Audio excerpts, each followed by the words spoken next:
ভোর থেকে রাত রাজধানীর অনেক এলাকায় গ্যাসের অপেক্ষায় থাকতে হচ্ছে বাসিন্দাদের। কোথাও চুলায় একেবারেই গ্যাস নেই, কোথাও আবার চাপ এতটাই কম যে রান্না শেষ করতেই লেগে যাচ্ছে কয়েক ঘন্টা। একই চিত্র সিএনজি ফিলিং স্টেশনগুলোতেও। পর্যাপ্ত গ্যাস না থাকায় অনেক স্টেশনে সরবরাহ সীমিত, ফলে দীর্ঘ সময় লাইনে দাঁড়িয়ে থাকতে হচ্ছে চালকদের।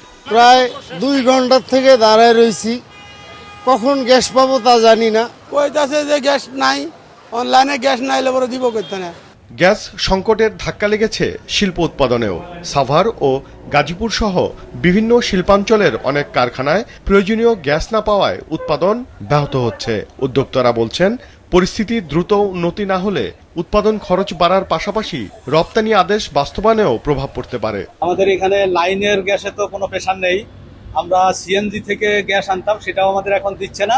আমাদের যাবত 1 সপ্তাহ ধরে আমাদের এখানে গ্যাস নাই, গ্যাসের জন্য আমরা কাজ করতে পারতেছি। এমন বাস্তবতায় সচিবালয়ে সাংবাদিকদের ব্রিফিংয়ে বিদ্যুৎ, জ্বালানি ও খনিজ সম্পদ প্রতিমন্ত্রী জানান, সংকট মোকাবিলায় মালয়েশিয়ার সহযোগিতা চেয়েছেন প্রধানমন্ত্রী তারেক রহমান।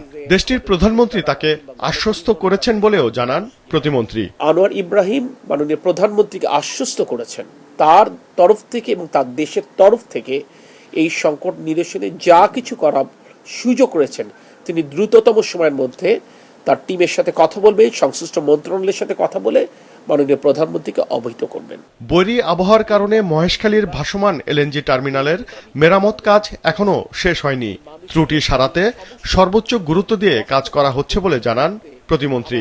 আগামী সপ্তাহের প্রথমে এখান থেকে আমরা ইনশাল্লাহ 280 থেকে 300 মিলিয়ন ঘনফুট তারা গ্যাস সরবরাহ করতে সমর্থ হবেন এবং পরের সপ্তাহের শেষের দিকে বাকিটা অর্থাৎ পুরো এফএসআরও তারা ফাংশনাল করতে পারবেন।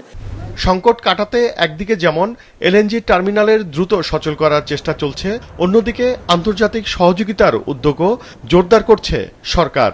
জ্বালানি মন্ত্রণালয়ের হিসাবে প্রতিদিন 3800 মিলিয়ন ঘনফুট গ্যাসের চাহিদার বিপরীতে বর্তমানে 2100 থেকে 2200 মিলিয়ন ঘনফুট গ্যাস সরবরাহ করা হচ্ছে।